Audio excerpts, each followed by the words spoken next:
Assalamualaikum warahmatullahi wabarakatuh. Selamat pagi semuanya teman-teman. Saya senang kita bisa bertemu kembali di perkuliahan yang terakhir ini ya, pertemuan yang ke-14. Setelah kita rehat sejenak, hiatus ya, rehat sejenak setelah di akhir tahun dan di awal tahun mungkin kita libur, kita bertemu kembali. Tapi langsung pertemuan terakhir, pertemuan yang ke-14. Tentu saya senang sekali bisa bertemu lagi dalam kondisi yang sehat pagi ini, dan yang lebih penting lagi adalah kita siap untuk menuntut ilmu di pertemuan terakhir. Hari ini kita akan belajar tentang evaluasi kampanye periklanan ya.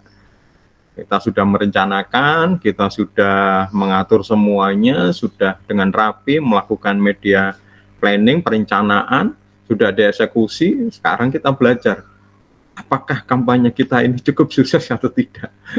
Tentu kalau kita sebagai biro iklan pasti jawabannya harus sukses. Kalau enggak nanti kliennya pasti akan komplain, minta uangnya kembali.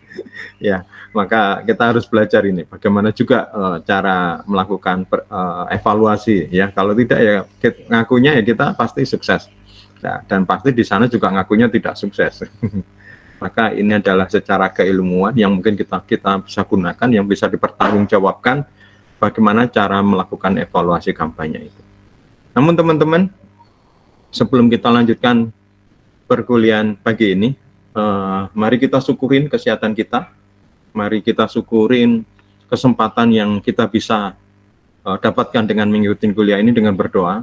Semoga perkuliahan pagi ini berjalan lancar, semoga apa yang kita korbankan untuk mengikuti kuliah pagi ini benar-benar mendapat balasan yang kita inginkan.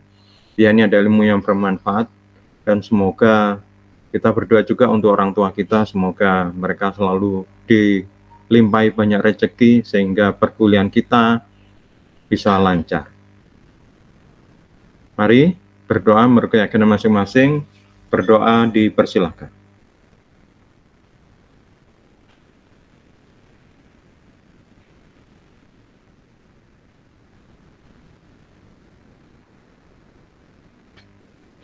Doa boleh dicukupkan. Oke teman-teman, seperti yang tadi saya sampaikan, hari ini kita akan belajar tentang evaluasi kampanye. Namun, karena ini adalah pertemuan terakhir, maka izinkan saya dulu untuk menjelaskan tentang UAS-nya. Kalian mungkin sudah tahu ya, karena sudah saya unggah, sudah saya upload di MyBrilliant. Namun tidak ada salahnya saya jelaskan ya. Kalian mungkin bisa sambil membuka ya, sambil membuka MyBrilliant-nya.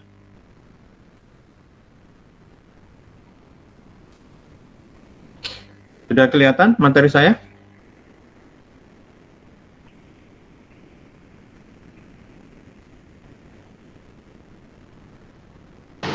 Sudah Pak, sudah. Oke, makasih.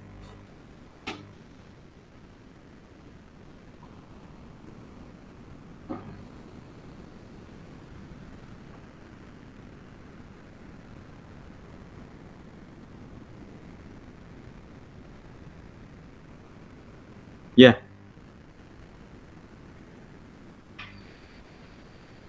Untuk UAS semester ini sama dengan semester-semester yang lain. Karena memang kalau saya selalu UAS itu bentuknya demo, bentuknya project, dan itu merupakan aplikasi dengan apa yang kita pelajarin selama semester ini. Jadi kalau misalnya kita belajar teori periklanan kayak kemarin, ya ini adalah belajar tentang membuat iklan, maka UAS-nya adalah kalian membuat iklan. Sedangkan kuliah manajemen periklanan ini kita belajar tentang melakukan kampanye periklanan, maka tugas kalian adalah UAS-nya adalah ahli untuk merancang kampanye periklanan, ya kan? Jadi sudah bisa ditebak. Dan kalau semester yang lalu saya mengajar web design, maka UAS-nya adalah membuat web. Ketika saya mengajar multimedia interaktif, maka UAS-nya adalah membuat multimedia interaktif ya. Memang itu, karena itu skills ya. Kecuali mungkin berkaitan dengan teoritis gitu ya. mungkin ada ada model ujian tulis, tapi saya itu senang dengan apa yang menjadi tujuan dari perkuliahan ini. Jadi kalian terapkan semua ilmu yang kalian belajar selama 1 semester ini untuk dijadikan itu. Ya, oke. Ujian akhir semester Manajemen Periklanan Universitas Dinamika Surabaya tahun ajaran 2021-2022 semester gasal. Nanti dengan proyek final tugas akhir yang harus dikumpulkan maksimal pada settingan yang telah ditentukan di My Brilliant. Kalau nggak salah tanggal 20 kalau nggak salah ya, 20 Januari. Jadi saya beri waktu cukup, yaitu adalah 2 minggu. Ya, saya kira waktu 2 minggu sudah cukup ya. Tugasnya individu teman-teman, ya. Jadi ini bukan tugas kelompok. Ya. Tugasnya ada 2. Apa itu? Jadi bayangkan, insya Allah ya, Anda semuanya kalian menjadi manajer dari sebuah biro iklan, atau katakanlah kalian memiliki perusahaan biro iklan sendiri, amin. Ya. Kalian mendapat klien, ya. Klien ini adalah nanti, yaitu adalah studi kasusnya. Klien ini datang, Mas, Mbak, Bapak, Ibu, tolong saya ini punya produk baru, saya punya sesuatu yang ini, yang nanti akan saya jelaskan studi kasusnya. Tolong saya dibantu untuk merencanakan kampanye periklanan agar sesuai dengan apa yang saya inginkan. Nah, maka di sini kalian harus melakukan mulai perencanaan sampai eksekusi sampai evaluasi, ya, semuanya, ya. Tentu sebelum perencanaan, sebelum sampai eksekusi ada perencanaan yang dinamakan sebagai strategi kreatif. Dan itu didiskusikan dengan klien. Maka itu yang kalian bikin sekarang ini, ya. Nah, biasanya ketika kalian mendapat sebuah proyek untuk melakukan kampanye periklanan, kalian melakukan 2 hal, ya, yaitu membuat 2 strategi. Yang pertama dinamakan strategi biro iklan. Yang pertama adalah strategi pengiklan, dan yang kedua adalah strategi biro iklan. Jadi biro iklan itu yang kedua. Ya, strategi pengiklan ini adalah sebenarnya strategi yang sudah ditetapkan oleh klien. Ya, namun ini bisa kita otak-atik. Maka biasanya sebelum membuat strategi biro iklan, kita akan berdiskusi dulu dengan strategi yang namanya strategi pengiklan. Ya, jadi ini memang tanggung jawabnya pengiklan sih sebenarnya. Tapi kita bisa menentukan, bisa mengatur, bisa mengendalikan. Tapi tetap keputusannya dia ya, karena itu adalah kewenangannya dia. Contoh misalnya dulu saya pernah punya proyek untuk membuat kampanye iklan sabun, ya. Jadi ketika membuat kampanye iklan sabun, kita melakukan studi survei di pasar, dan kemudian kita pelajari ternyata ada peluang sebenarnya di pasar yang belum dirambah, ya, belum banyak pemainnya, atau mungkin ini cukup kompetitif kalau kita masuk di situ, yaitu adalah sabun kecantikan premium. Maka saya minta sama klien bagaimana kalau produk ini STP-nya itu adalah sebagai sabun premium. Ini sebenarnya ada kemenangan di mereka, tapi kebetulan mereka juga mau, ya. Maka setelah itu baru kita menetapkan untuk kampanye. Setelah itu kita melakukan strategi biro iklan. Jadi tugasnya ada 2. Ini adalah membuat strategi kreatif pengiklan, dan kemudian yang kedua adalah membuat strategi biro iklan. Contohnya kalian bisa lihat di My Brilliant ya, juga sudah saya upload. Itu tugasnya kakak kelas kalian, namanya Ilyas ya.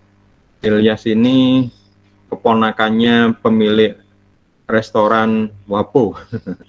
Kalau kalian pernah ke UNER, di depannya UNER ada restoran yang cukup ramai, pojok itu ya, dan punya cabang sekarang di Citu, di lantai berapa itu ya, cukup ramai sekali ya. Nah, yang saya suka, kenapa saya jadikan contoh, karena dia mengerjakan tugas UAS ini dengan sungguh-sungguh ya, sehingga sampai dia melakukan survei dan melakukan wawancara langsung, pencarian data ke mereka ya. Kebetulan memang kliennya waktu itu adalah kantornya di Surabaya ya, pabriknya di Krian ya. Ini adalah fiber cream ya, creamer ya, fiber cream. Waktu itu belum terkenal seperti sekarang ya, barusan muncul, maka saya jadikan kasus. Dan kebetulan posisinya ada di Surabaya, dia sampai datang, maka data yang diberikan cukup lengkap ya, karena dia melakukan survei langsung tanya ya, karena ada beberapa data kalau cari di internet nggak akan mungkin itu ada ya. Itu tugas kalian ya. Jadi membuat strategi kreatif pengiklan dan strategi biro iklan. Ya. Nah, masing-masing tugas tadi itu dipisahkan sebagai satu file tersendiri, ya, bukan dijadikan satu. Ya. Nah, kemudian nama file untuk tugas tadi itu diberi nama, yaitu misal ya NIM, kemudian nama tugas ke-1, NIM nama tugas kedua. Antara tadi diberi underscore ya, apa ini underscore, tanda penghubung bawah. Ya. Dikerjakan dalam standar dokumen seperti biasa dan tolong di PDF-kan. Jadi kami hanya menerima tugas dalam bentuk format PDF. Contoh pengerjaan dapat dilihat di My Brilliance, tapi setelah ini nanti akan saya tunjukkan. Ya. Nah, untuk tugas kedua, karena di contoh itu masih belum, ini dari tugas yang dibuat oleh Ilyas ini kayaknya sudah lama ya, tahun berapa, itu memang belum saya ajarkan tentang media planning untuk internet. Ya, maka belum ada juga media planningnya untuk internet. Maka tolong untuk yang kerjaan kalian tuh ya kayak punyanya Ilyas, tapi untuk yang media planning tambahkan untuk internet, karena kemarin sudah saya ajarkan ya bahwa sekarang ada media baru yang namanya internet, dan justru malah media baru internet ini yang justru lebih ramai sekarang, lebih powerful dibanding media konvensional, yaitu koran, radio, televisi, majalah ya kayak gitu ya. Untuk studi kasusnya adalah mencocokkan satu dikit terakhir NIM dengan nomor soal di bawah ini. Jadi NIM kalian coba lihat dikit terakhir ya, kemudian cocokkan dengan ini. Oke, kita mulai studi kasusnya ya. Ini sama ya, studi kasusnya 1 dan 2 ini sama ya. Jadi kalian membuat 2 untuk strategi kreatif pengiklan dan strategi kreatif biro iklan dengan studi kasus yang sama ya. Oke, yang pertama ini untuk yang NIM 1, di kasusnya ini adalah Hoya Vision Care Lensa Digital Sin 3. Ini menarik ya, karena saya perhatikan sendiri memang ini sebenarnya yang dijual ini adalah bukan bukan kacamata, tapi lensanya ya, lensanya. Jadi frame-nya bisa siapa aja, tapi yang dia jual itu lensa. Lah, kenapa istimewanya lensa? Lah, dia bilang bahwa sekarang ini di era digital ini banyak kita itu bekerja berkaitan dengan monitor. Seperti kita ini ya, menatap monitor laptop, monitor HP, monitor tablet ya. Dan banyak kerja gitu. Kayak saya seharian bisa mungkin kalau misalnya memang saya harus bekerja itu kadang-kadang ya seharian menatap monitor, bahkan sampai malam saya menatap monitor ya. Jadi ya memang mata kita dipaksa untuk bekerja keras ya. Maka katanya mata dengan melihat monitor ini nggak ada jeda ya, apalagi mungkin ada beberapa orang yang mungkin hobi main game main game HP atau apa, ini malah lebih capek matanya, stres ya. Maka lensa ini katanya bisa mengurangi stres di mata, iritasi, penglihatan kabur, sampai kemudian sakit kepala ya. Ini mereknya adalah Hoya Vision Care Lensa Digital Sin 3 ya gitu. Lensa digital Sin 3 ini dilengkapi dengan proteksi lapisan HVLL High Vision Long Life dengan fitur 5 kali lebih kuat dan tahan gores ya. Gitu. Kemudian ini sudah diluncurkan ya di akhir tahun kemarin ya. Oke, itu NIM yang ke-1 ya, yaitu adalah kalian coba mempromosikan, merancang strategi kampanyenya untuk Hoya tadi itu.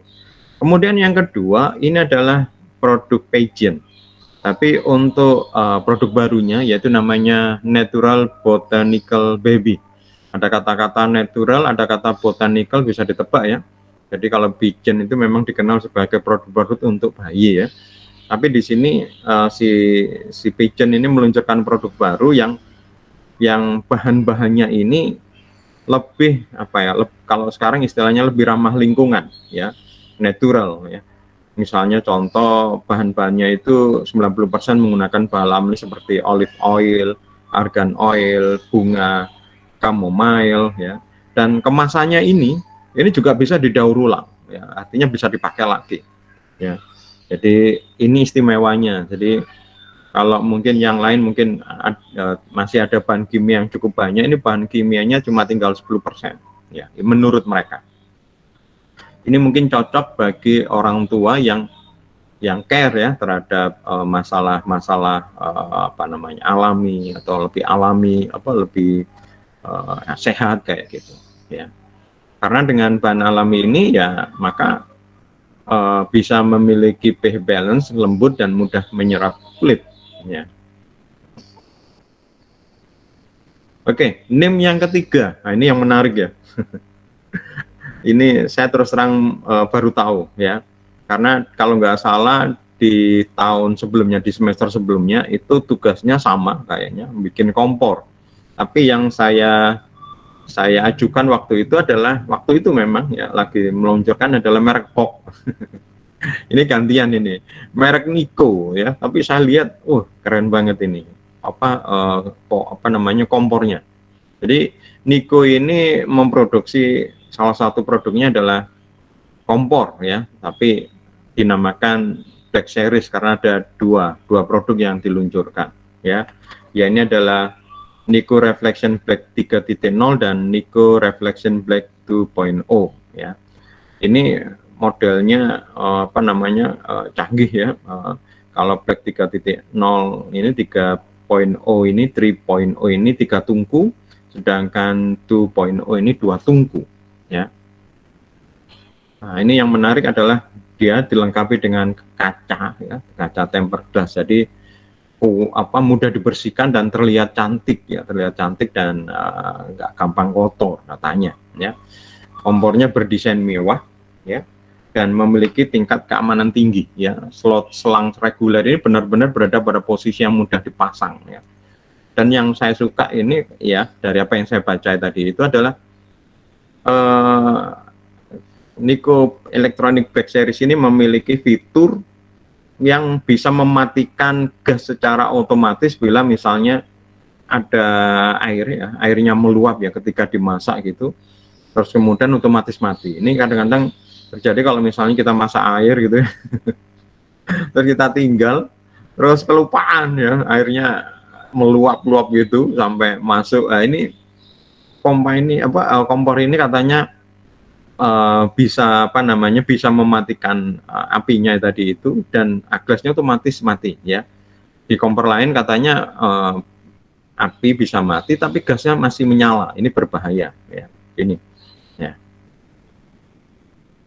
Nah, ini dari bubuk memasak yang kemudian ditinggal pergi, kemudian ada tumpahan air meluber ke lumpur, kadang bisa mematikan api tapi aliran gas tetap mengalir. Ini bisa memicu malapetaka yang berujung pada kebakaran. Nah, kompor gas dari Niko ini sudah sangat amat memproteksi hal tersebut ya. Nah, berikutnya yang NIM 4. Wah, ini terus terang mungkin tantangan ini bagi anak-anak yang masih teman-teman dari kalian yang mungkin NIM-nya 4. Saya tadi tadi malam berpikir ini saya masukkan sebagai studi kasus atau tidak, tapi tak pikir-pikir ya gak apa-apa lah, karena pengalaman saya kalau kita bekerja kayak gini kita nggak bisa terima nggak bisa memilih klien. Makanya prinsip kita dulu, karena dulu misalnya ada keluhan ya, Pak, ini kliennya ini gak enak ini Pak, orang cerewet gini, kita nggak bisa milih klien ya, jadi ya jawab meneh. Jadi ya kita syukurlah ada orang datang terus kemudian percaya kita, kemudian mempercayakan uangnya, gampangnya untuk diserahkan ke kita untuk mengatur rencana atau kampanye periklanan. Sebenarnya udah bersyukur wes ya, siapapun produknya ya. Loh, kenapa Pak Yusuf? Ya karena produk ini cukup mahal ini ya, tapi saya yakin ada beberapa teman yang mungkin suka fotografi ya. Ini kamera Canon EOS R3, ini kamera premium ya, harganya bisa 70 satu juta. mobil sendiri nih ya. Itu 70 juta Pak, masih body only itu Pak. 100 juta lebih, 115 atau 109. Hah? Itu body only itu 100 juta lebih, nanti ada di belakang ya. 119 atau berapa, itu masih body only. Kami mikir, ya Allah, beli kamera aja harganya satu mobil sendiri. Ya, kenapa? Karena saya R3 ini katanya ya memiliki banyak fitur lah, bisa begini, bisa begitu, wajar lah dengan harga seperti itu. Dan ini sudah mirrorless ya, tapi mirrorless yang full frame. Jadi bentuknya ya ya kayak kamera DSLR yang biasa tapi mungkin lebih tipis ya. Ya, biasanya kalau mirrorless itu bentuknya kayak kamera compact ya. Ini masih bentuknya seperti kayak DSLR ya. Kalian baca sendirilah speknya ya. Speknya. Nah, ini harganya. 107,37 juta dalam kondisi hanya body only dan tapi lihat speknya, wah ngiler ini ya, bagi orang yang suka fotografi ini ngiler. Saya aja ngiler tapi nggak usah mimpi. Punya DSLR 5 jutaan aja wis sudah seneng saya ini. Ya, ini untuk NIM yang 4. NIM-mu berapa, Dan? NIM-ku 0 Pak, bukan 4 ya. 0 berarti terakhir. Terakhir, jangan khawatir. Sabar. Pak, NIM-mu berapa, Pak? Halo. 9, Halo, Pak, suaramu sudah jelas. 9, Pak. Nah, 9. Oh, kamu sama Dani belakang-belakang. Ya, kita lanjutkan. NIM yang kelima. Wah, ini saya bikin kasus ini sewenang aku menemukan kasus ini. Ya. Saya nggak tahu sudah dijual atau belum ini. Es krim rasa klepon.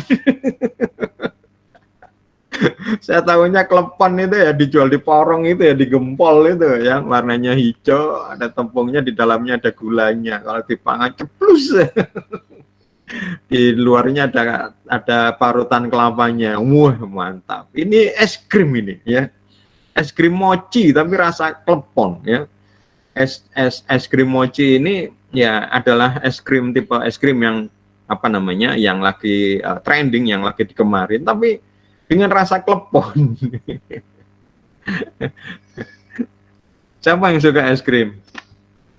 Pak, kamu suka es krim, Pak? Alhamdulillah suka, Pak. Apalagi dibelikan ya. Oh, tentu semuanya. Saya juga suka ya itu. Kamu pernah ke pabrik es krim nggak?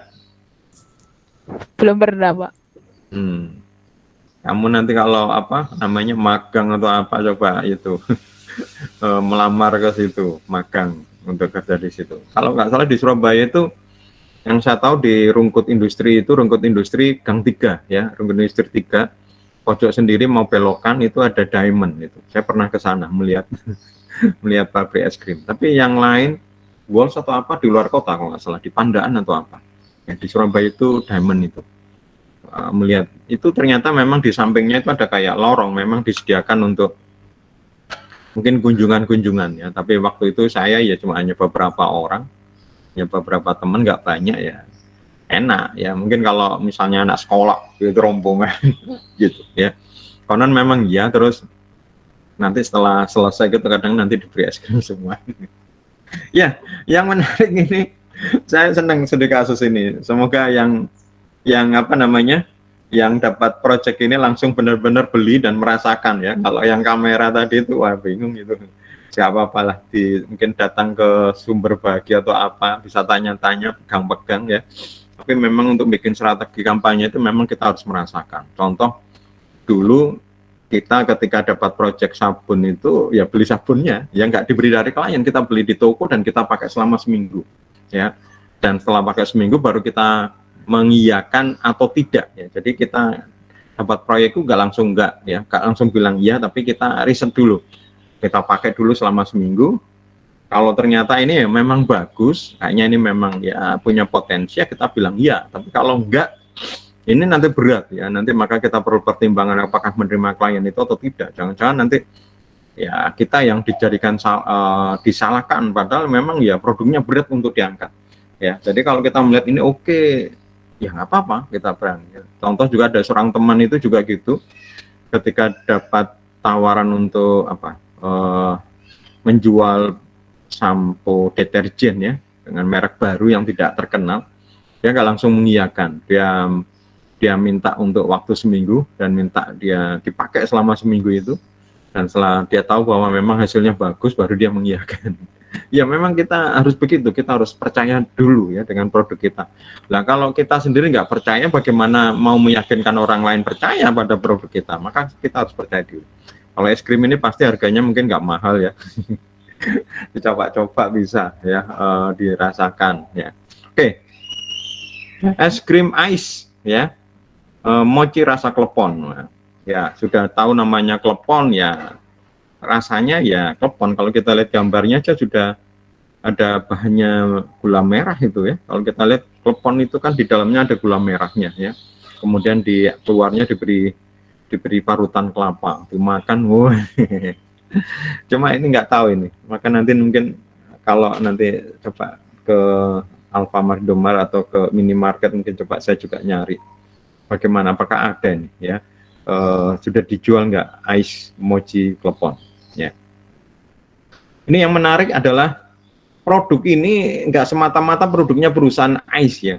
Jadi es krim ini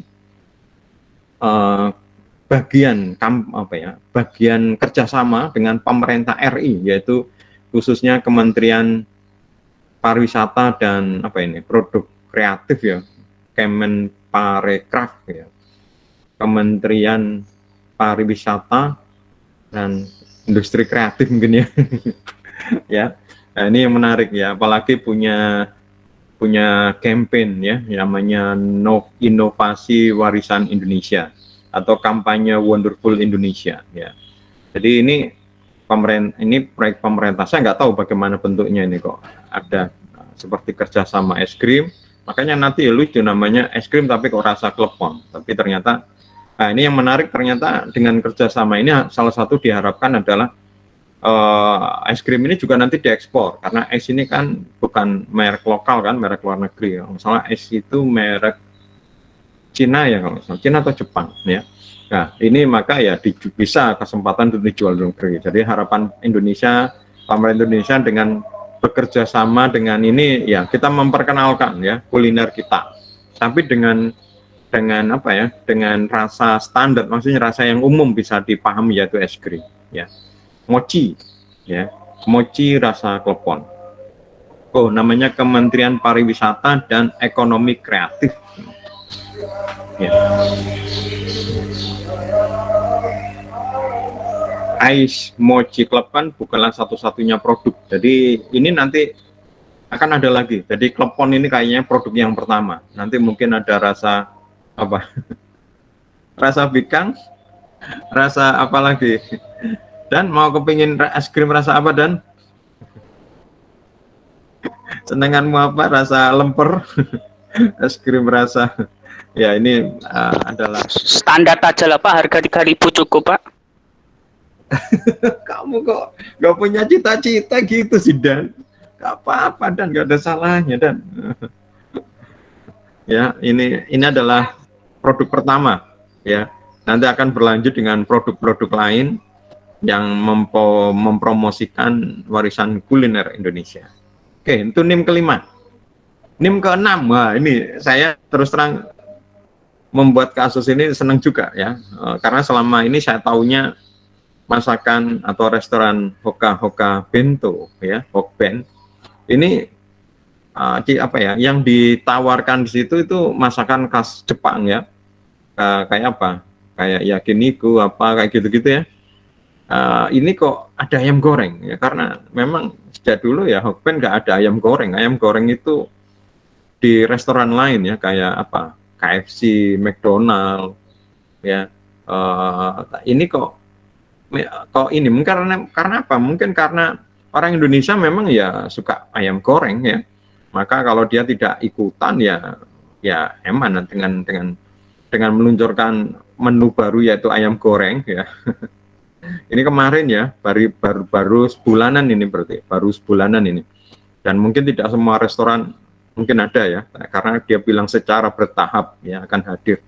Semoga kalau kalian yang dapat NIM 6 ini untuk langsung nyoba di restoran di Surabaya mungkin sudah ada menu ini ya. Karena memang saya tahu Hokben ini nggak ada menu ayam goreng.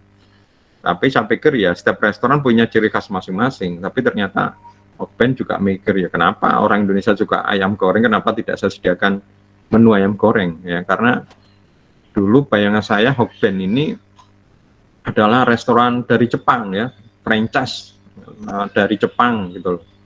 Kayak apa McDonald ya, McD ya, atau KFC itu dari Amerika. Ternyata Hokben ini asli Indonesia. Hokben ini bukan dari luar negeri, bukan dari Jepang ya, meskipun di Jepang-Jepangkan ya. Tapi ini Indonesia ini, Indonesia. Ya.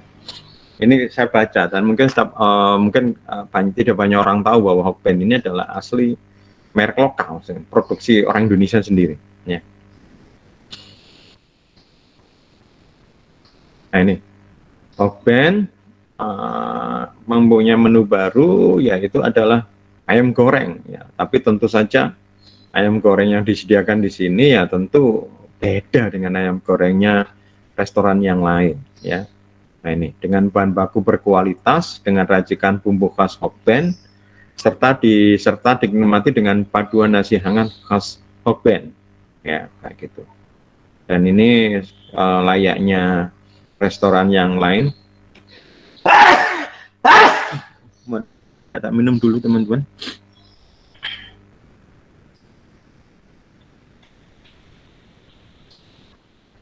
Ya bisa dipesan lewat online juga ya, dengan mengikuti trennya sekarang. Oke, NIM yang ke-7 ya. Ketika saya membuat kasus ini tadi malam, saya ngelemburin teman-teman. Saya baru tahu ternyata ya, ada centung ini apa? Kaget ya. Sorry. Kecemu sampai mencolot. Ya, Beb. Ya, saya kaget ini nih, Beb.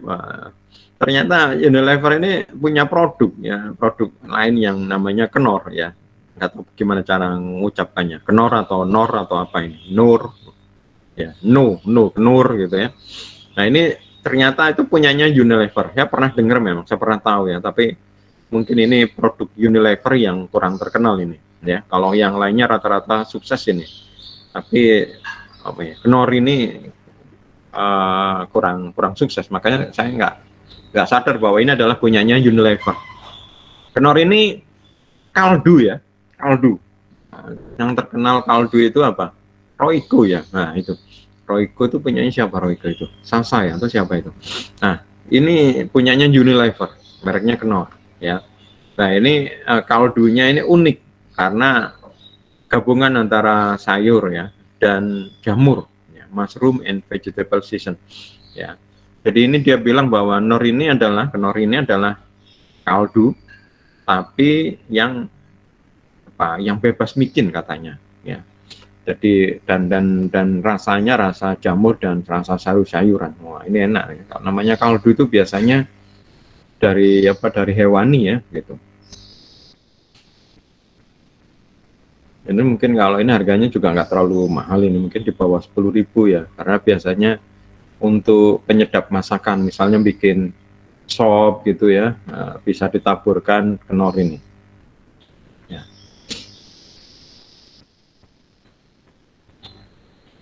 Ya, jadi Knorr ini kaldu bubuk tanpa tambahan penguat rasa atau micin ya, yang mengandung ekstrak jamur serta mirepoix. Nah, ini nggak tahu apa mirepoix.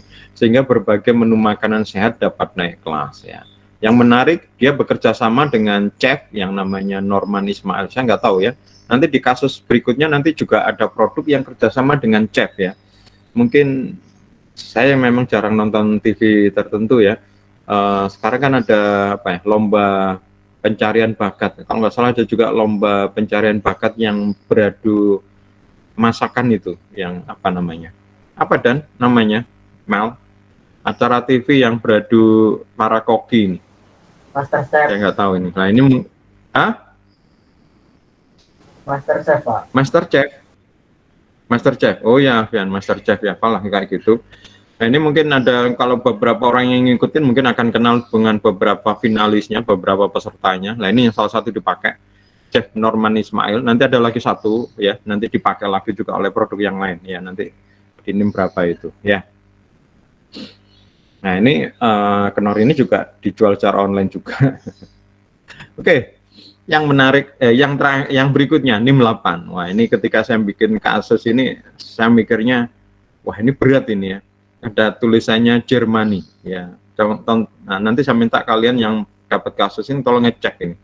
Ini Germany ini apa ini? Ya, karena kok ada kata-kata Germany, bayangan saya Germany itu ya produknya orang Jerman ya. Tapi ini kok kayaknya bikinan lokal ya.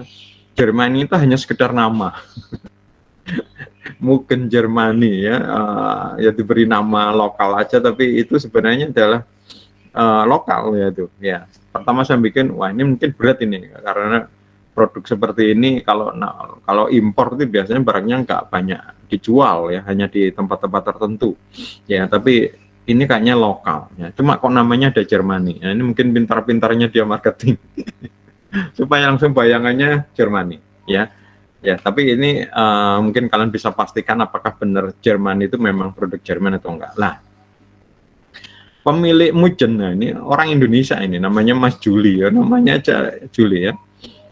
Ini adalah peralatan masaknya terbuat dari aluminium khusus yang memiliki fitur anti lengket yang membuat peralatan masak miliknya jadi tahan banting ya. Terus kemudian yang menarik, dia menggunakan teknologi yang namanya injection, die cast atau injection. Jadi besinya itu dicairkan kemudian disemprot ya kayak plastik itu untuk mengisi cetakan, kemudian dibuka ya. Maka istilahnya die cast ya. Normalnya kan kayak lempeng terus kemudian ditekan gitu ya. Nah, ini enggak, ini disemprotkan ya. Jadi dengan bahan itu maka kelebihannya itu bisa diatur ketebalan tipisnya, katanya begitu. Ya, saya percaya karena kalau model yang lempeng itu namanya berarti tebalnya sama, kemudian dibentuk, maka ya ada yang tebal tipisnya sama. Ya. Kalau dia ini ada cetakannya, terus besinya itu dicairkan, kemudian disemprotkan, ya, dimasukkan, ya kayak plastik itu. Jadi kalau cetakannya itu yang bagian ini tebal, ya maka tebal. Ya, ini menurut saya luar biasa. Ya, tapi makanya saya lihat kok harganya ya agak luar biasa juga ya. Untuk bikin kayak panci-panci kayak gitu, kompor gitu, harganya 150.000 sampai 1 juta. Ya, dan ini apa namanya belum banyak dijual di toko-toko ya, lebih banyak dijual online. Kayaknya ini produk baru ya, atau masih belum sampai terkenal sehingga beberapa toko masih belum pesan misalnya. Kayak mungkin di Tungmart atau di Cafe Glass ini mungkin belum ada ya. Ada sekitar 70 atau 80 produk ya. Pokoknya makanya nanti kalian boleh ngambil apapun, tapi kalau studi kasus seperti ini kalian mungkin lebih fokus bukan menjual produk, tapi brand awareness, yaitu Mujen Germany tadi itu ya. Tapi terserah kalian mau kayak apa. Makanya nanti saya baca ya, nanti tergantung apa yang mau sampaikan, masuk akal atau apa ya saya lihat aja ya. Tapi kalau saya melihat kasus ini dia lebih ke brand awareness ya, karena di sini tidak menyebut produknya apa yang mau dijual ya, lebih ke brand awareness karena Mujen Germany ini belum terlalu terkenal ya, beda dengan apa Maxim, apa punyanya Mas Pion kayak gitu-gitu ya. Ya itu mungkin kita udah pernah dengar banyak ya.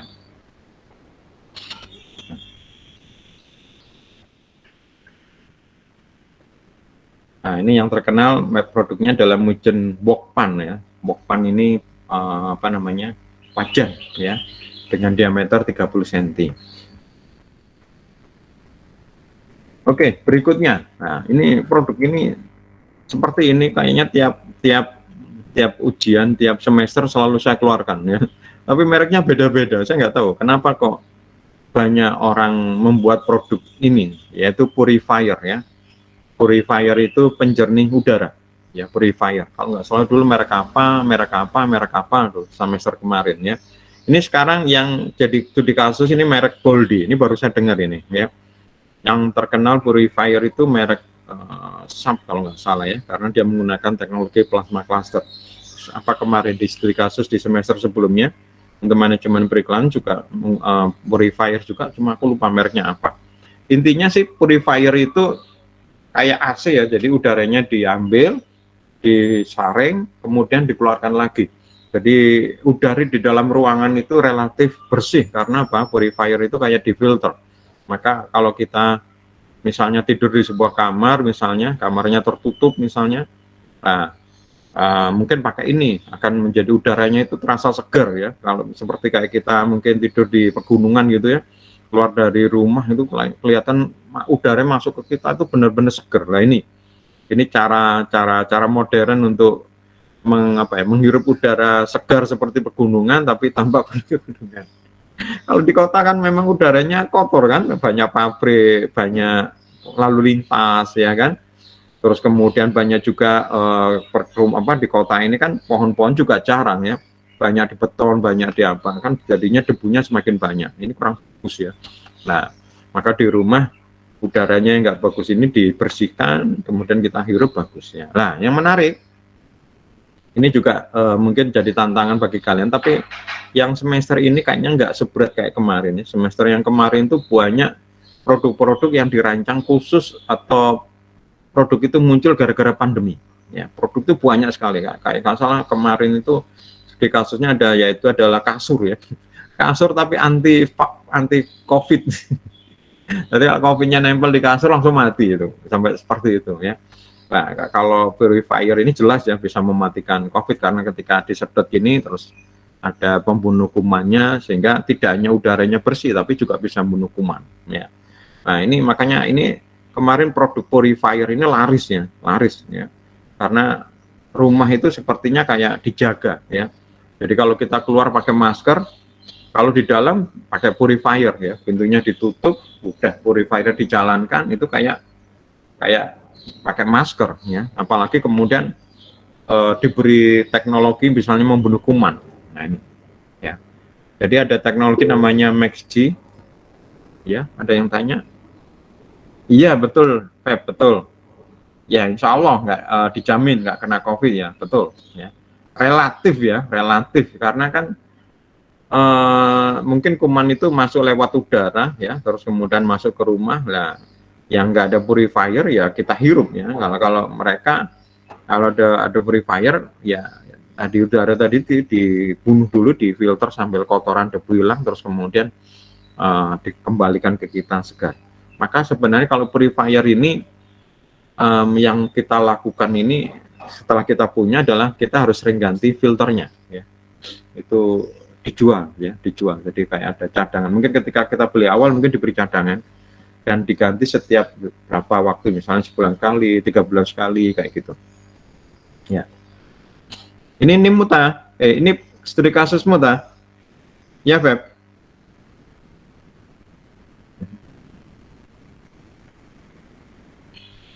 Ya, oke kita lanjutkan. Boldi Smart Purifier. Jadi purifier memiliki teknologi MaxG, mereknya Boldi. Ya.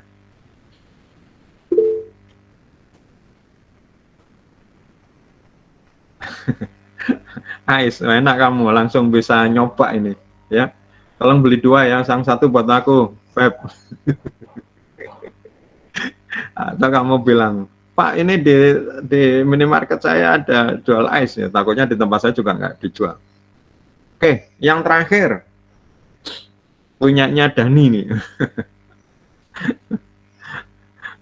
Loh, ini siapa, Pak Yusuf? Ya ini yang saya bilang, ini bukan ceweknya Dani nih ya. Ya, dan bukan cewek kan, Dan? Kayak terlalu bagus banget itu, Pak. Loh kok saya nggak boleh, kamu kok selalu rendah diri gitu loh. Percaya diri loh, Dan. Siapa yang nggak suka ini, Dan? Ini pinter masak juga ini, Dan. Ini master chef juga ini. Chef siapa namanya? Kita lihat ya. Nah, yang kita tahu cooker ini minuman makanan kayak sereal gitu. Sereal, Pak. Sereal makanan. Nah, betul ya. Yang menarik dia meluncurkan tipe baru namanya roll oat ya. Apa roll oat ini?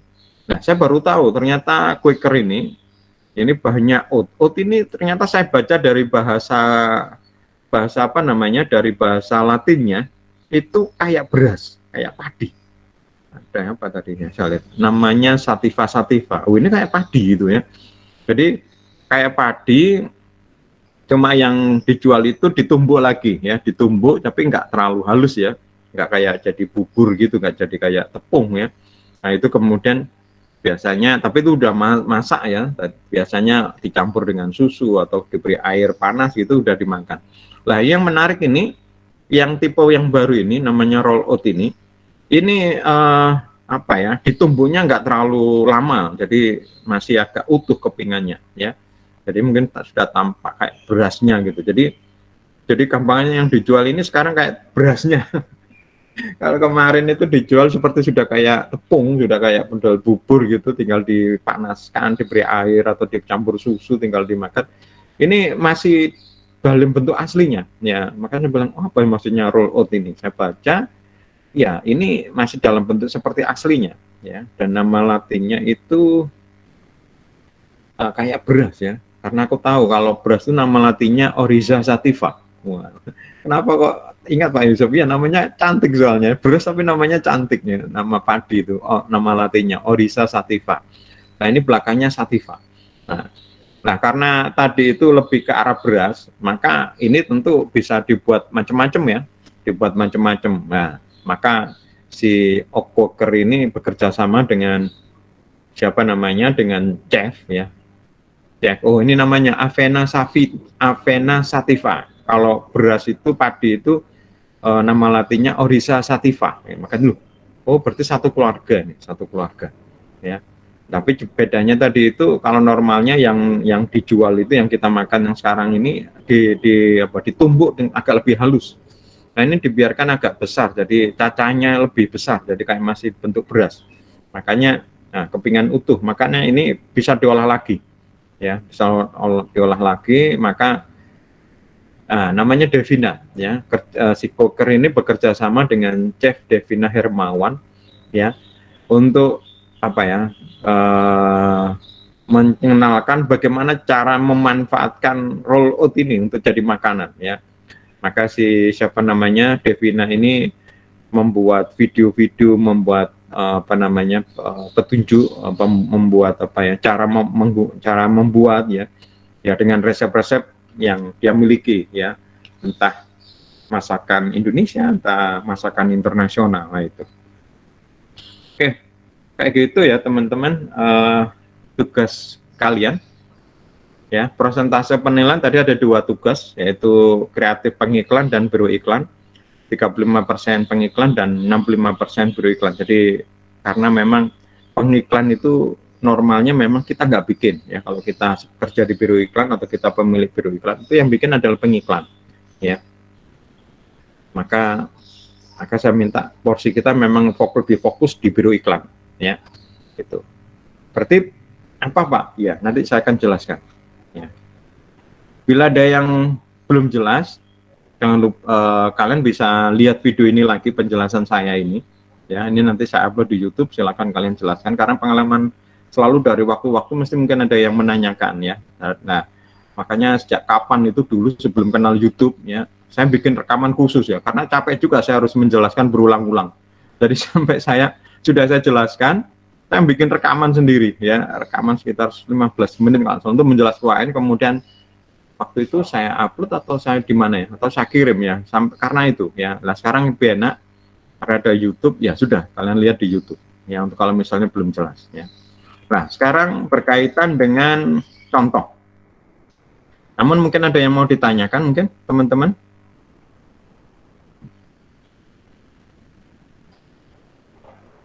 Kasih contoh dulu ya Pak, biar lebih enak, biar anak-anak paham. Oke. Bentar.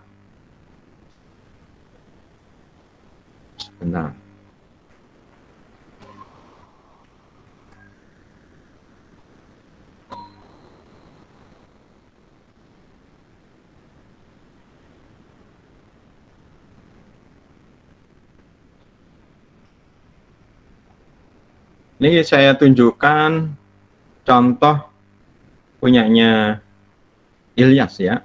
Apa namanya, untuk strategi kreatif pengiklan. Saya tunjukkan strategi kreatif pengiklan dulu ya.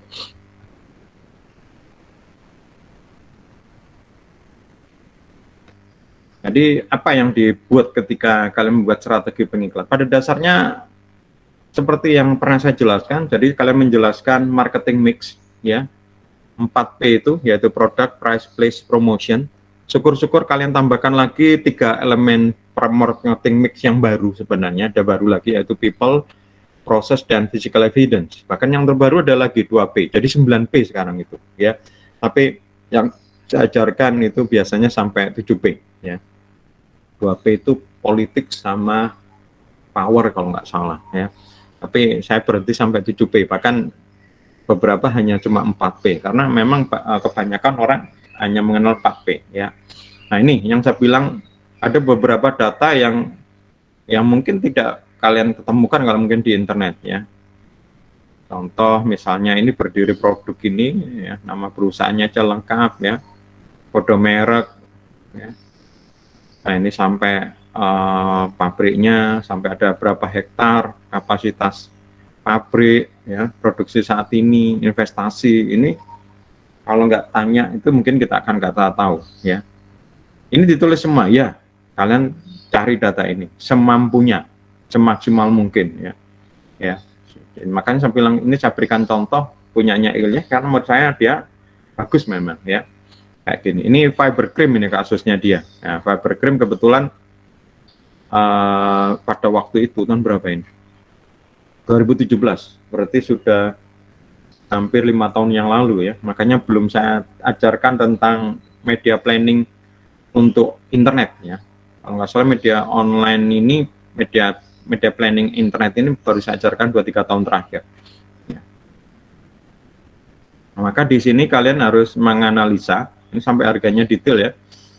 Saya baru tahu juga ternyata produknya itu sampai ini, sampai 1 karung ini, ya, satu karung, 1 sak itu 25 kilo, karena yang kita tahu cuma yang bawah ini, yang 100 gram, 168 gram, 450, ternyata juga ada 250 gram, ini mungkin untuk keperluan industri atau mungkin restoran, ya. Nah, ini kalian jelaskan, ya, pendahuluan produknya, terus kemudian kalian analisanya, lakukan analisa berdasarkan marketing mix, yaitu 4P, ya, produknya itu apa kelebihannya, ya. Kemudian secara harga, ya, ini sudah ada yang kemarin. Menurut kalian bagaimana harganya ini sudah cukup atau mungkin kurang pas? Silakan kalian kalau mau memberikan analisanya. Oh, harga ini kemahalan. Contoh dulu waktu saya membuat tugas kayak gini waktu saya mahasiswa, ya. Jadi saya bikin ini dulu malah sederhana, ya, dari dosen mata kuliah ini dulu. Tapi mata kuliahnya dulu cuma 1. Kalau sekarang kan 2, teori periklanan dan manajemen periklanan. Kalau dulu yang saya ikutin waktu S1 itu, saya satu mata kuliah namanya komunikasi periklanan, disingkat kompor, ya. Jadi gabungan antara teori periklanan dan manajemen periklanan jadi 1. Tapi ya nggak sampai detail sebenarnya, ya, nggak sampai detail, ya. Jadi terus kemudian waktu itu studi kasusnya itu adalah Pertamax kalau nggak salah, ya.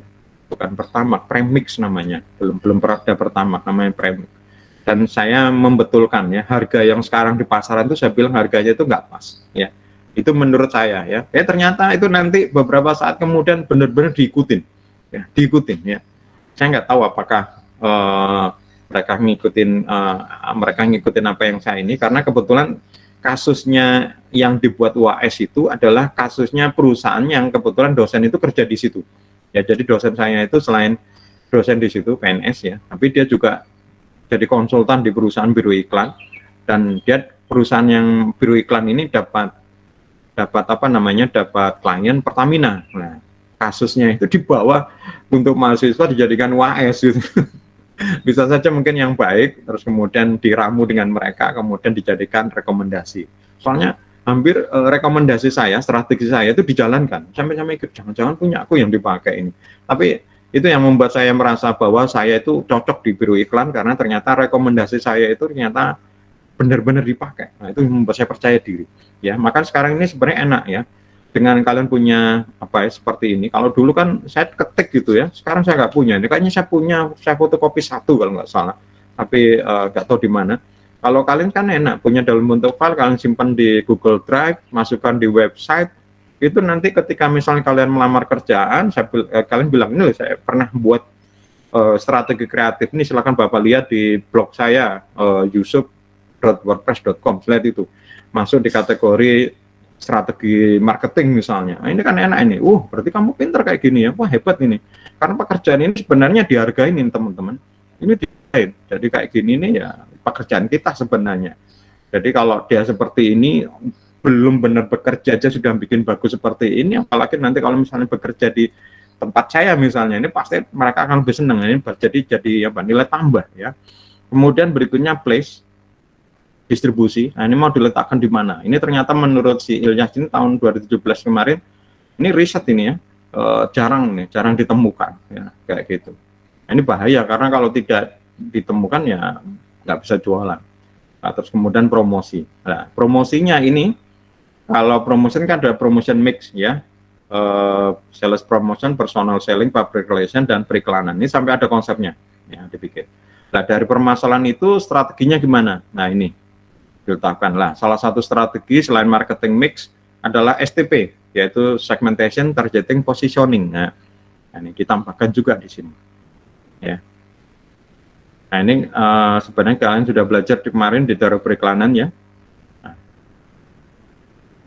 Oke, itu apa namanya? Strategi kreatif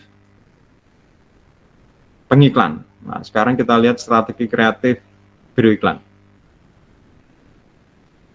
Nah, sebentar, saya perlihatkan. Ada pertanyaan sampai di sini? Untuk contoh strategi kreatif pengiklan. Oh, sebentar. Sudah muncul ya. Oke.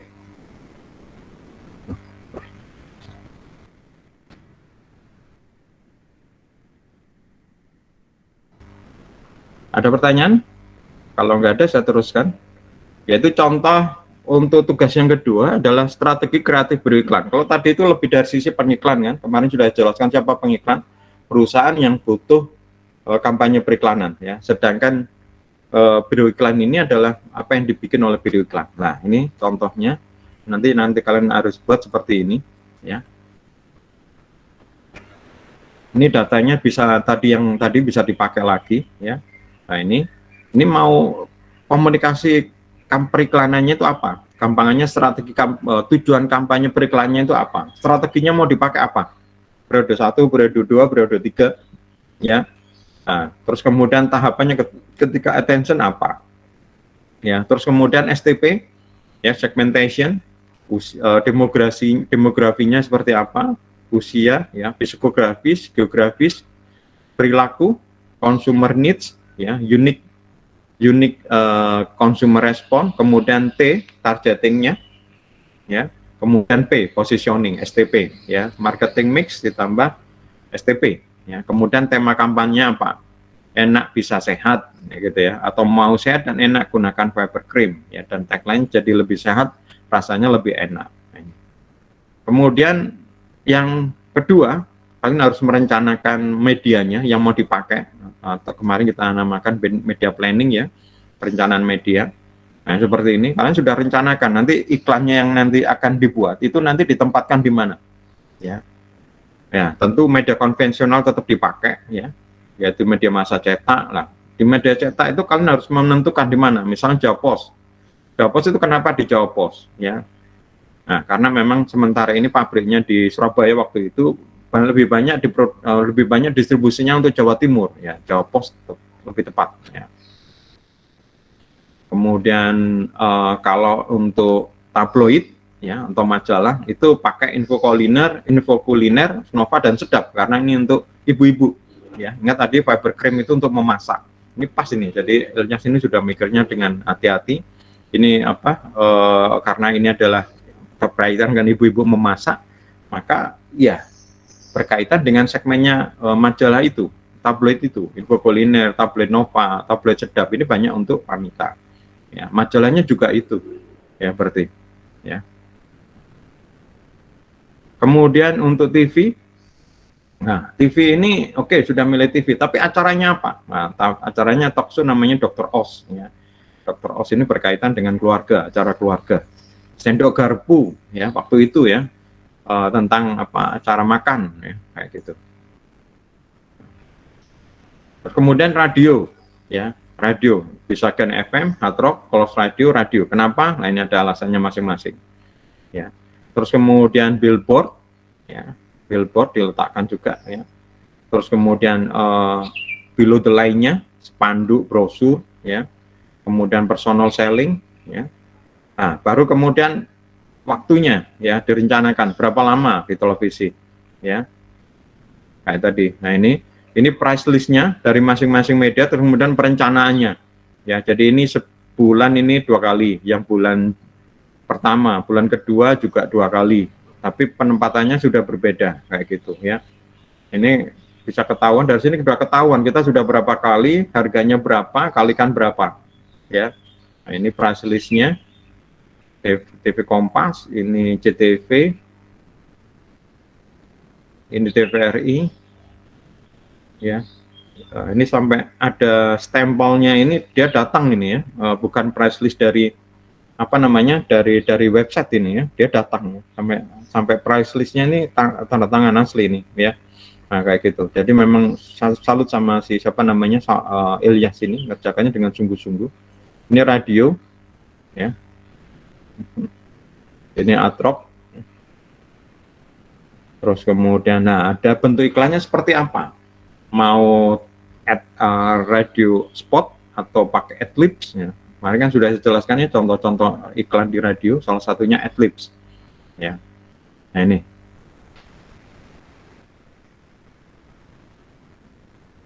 Nah, ini sampai detail seperti ini. Tentu kalau ini nanti kita berikan ke klien senang karena memang benar-benar real, ya.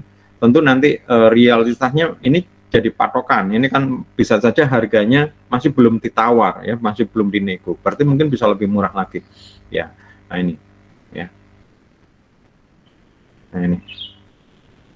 Nah, ini contoh-contoh iklannya, perencanaannya. Nah, ini price list-nya di Kompas. Di kuliner, ya, tadi kan ada kuliner, Nova sama apa tadi, Sedap. Nah, ini ada harganya semua. Nah, ini Nova. Nah, dari sini ketahuan teman-teman, tadi dari Trans TV biayanya ini selama 7 bulan, Kompas TV seperti ini. Di total akan ketahuan, yaitu adalah 3 miliar, ya. Kemudian fee untuk apa namanya, biru iklannya, pemasang iklan tadi sekitar 20%. Tambahkan ini total ini. Nah, ini yang menarik, ya. Kalau nggak salah dulu ketika saya membuat kasus untuk WAS ini, itu dulu saya tentukan budgetnya, jadi realnya. Jadi kita harus mikir gimana ya cara membagi budgetnya. Karena normalnya kalau di kenyataan itu nggak mungkin budget itu tidak terbatas, pasti dibatasin karena mereka pasti, Pak Yusuf, saya tolong dibantu, tapi budget saya segini. Pasti budgetnya sudah ditentukan. Tapi di terakhir-terakhir ini saya lepas, karena kalau saya membatasi kreatif kalian. Jadi, okelah, silakan kalian bebas apa saja, ya, silakan, ya. Anggap saja tanpa ada batasan biaya. Tapi normalnya nanti kalau ketemu kalian dengan klien, pasti ini cerewetnya di sini. Nah, yang kurang dari punyanya Ilyas ini, ya, karena memang belum saya ajarkan waktu itu, adalah tolong kalian tambahkan perencanaan medianya untuk online. Jadi misalnya kalian merencanakan untuk SEO misalnya, itu berapa budgetnya, berapa kali, satu kali tayang berapa. Terus kemudian misalnya kalian masukkan di sosial media, di Facebook, itu berapa budgetnya. Kalau kalian masukkan di web portal-portal berita kayak Detik, itu berapa budgetnya. Terus kemudian kalau misalkan tempatkan di Instagram, itu siapa, ya, akun-akun yang kalian endorse, ya, jadikan endorse. Sekali endorse itu berapa. Jadi yang belum memang dari ini itu adalah media online, ya, ini.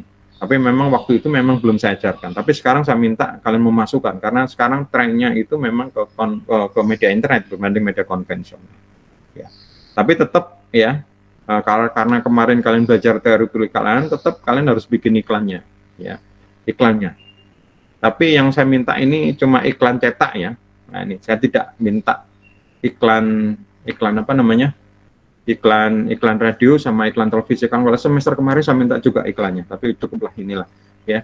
Jadi iklan cetak bentuknya seperti apa, dan iklan billboard ya. Saya minta nanti kalau iklan billboard ya seakan-akan dipasang benar-benar di billboard ya, kayak gitu. Itu mungkin teman-teman contoh pengerjaan untuk AS. Saya ingatkan sekali lagi untuk strategi biro iklan ya, tambahkan media planning untuk online yang belum ada di contoh. Itu mungkin ada yang mau ditanyakan?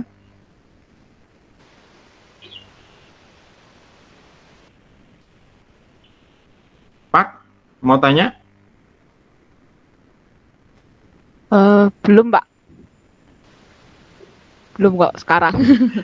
Belum dikerjakan, belum punya bayangan, nanti baru dikerjakan baru bingung. Wah, biasanya begitu. Biasanya misalnya deadline-nya nanti malam, ini sore ini tuh udah banyak yang WA pribadi. Sekali lagi nanti kalau ada tanya-tanya tolong jangan ke pribadi ya, berkaitan dengan perkuliahan, tapi di di WA, supaya nanti jawabannya siapa tahu itu berguna bagi yang lain. Oke, kalau nggak ada pertanyaan, Dan kamu nggak mau tanya, Dan?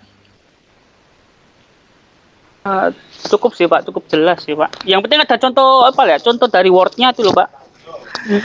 Kayak bisa buat patokan itu loh. Nah, itu sudah saya berikan contoh. Ya itu Pak, sudah, itu bisa. ya sudah saya upload juga di Mapri. Tapi nakalan mahasiswa itu ya, nanti punyanya Elias kadang-kadang di copy paste kadang-kadang. Saya tahu karena hafal punyanya siapa, punyanya Elias ya, tapi ya jangan di copy paste teman-teman. Boleh dijadikan referensi tapi ya jangan copy paste. Kalau kan kasusnya berbeda-beda.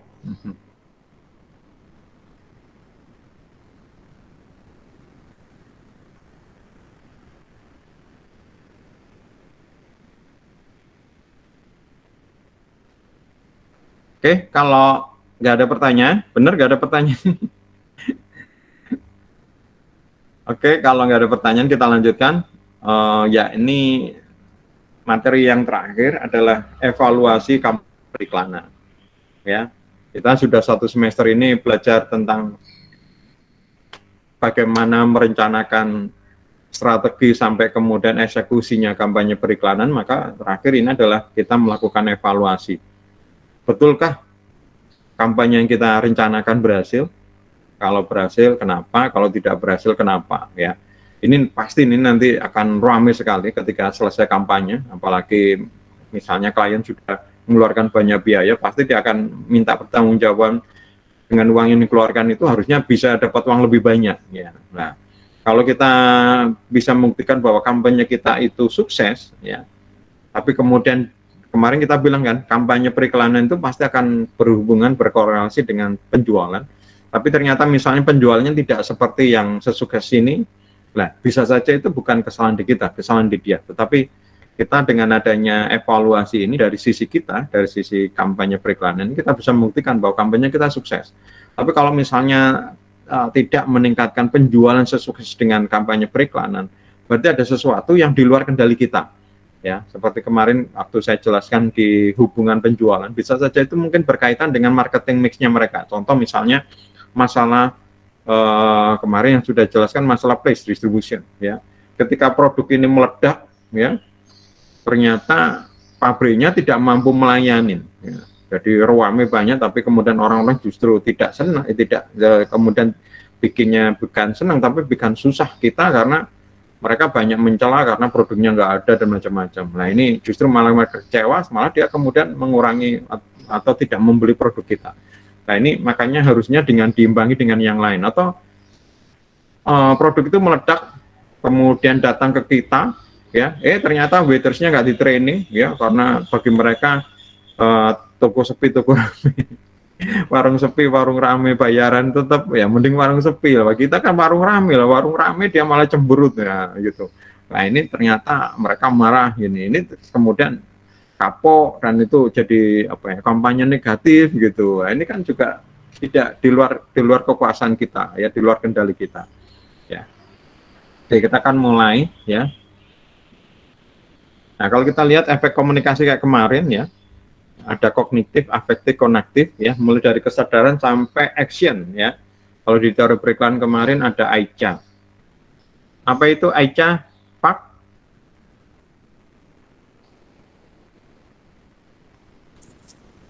Kenapa, Pak? Apa itu AICA, Pak? Apa AICA? Model proses komunikasi periklanan AICA.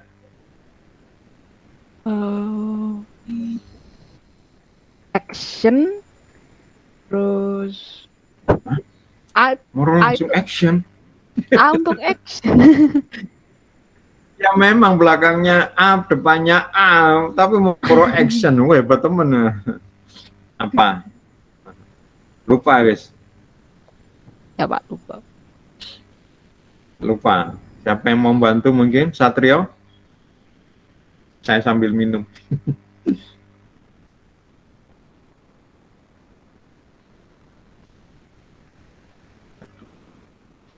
Kemal? Kemal ini ingat biasanya. Mal? Ingat Aicha? Sebenarnya model proses komunikasi periklanan yang saya sampaikan banyak ya, cuma memang menurut saya yang paling apa ya, yang saya suka lah. Ya lah Pak. Ya, yang saya suka ada model Aicha. Masih ingat, Mam? Mal? Aicha itu apa? Attention. Betul nggak? Yes.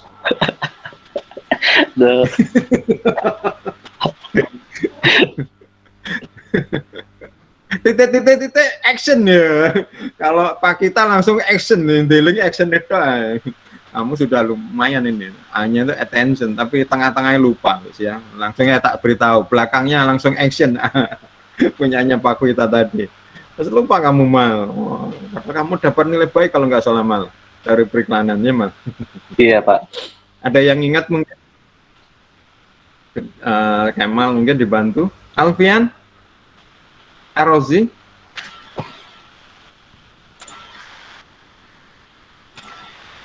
Interest, Pak. ya. Attention, Ada interest, Pak. attention, ada interest, ya. Ainun, Indra. apa Ainun? Ya. Terus?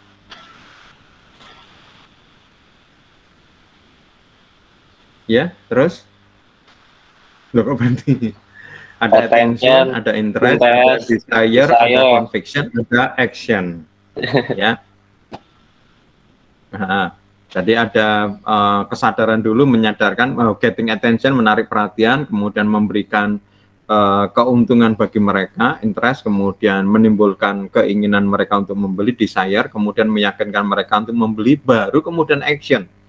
Makanya tadi Pak kita langsung action, wah luar biasa ini. Iklan langsung, mereka langsung mau itu, wah luar biasa. Pasti ada tahapannya, nggak mungkin orang langsung melihat iklan langsung beli. Pasti ada prosesnya. Ya, oke kita lanjut.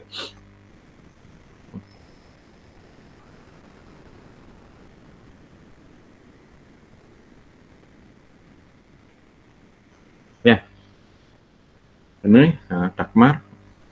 Nah, ada beberapa tes ya. Mungkin karena waktunya terbatas ya, mungkin saya mungkin cepatkan aja. Jadi tes itu ada 3 ya gampangannya. Ada tes secara waktu itu ada 3.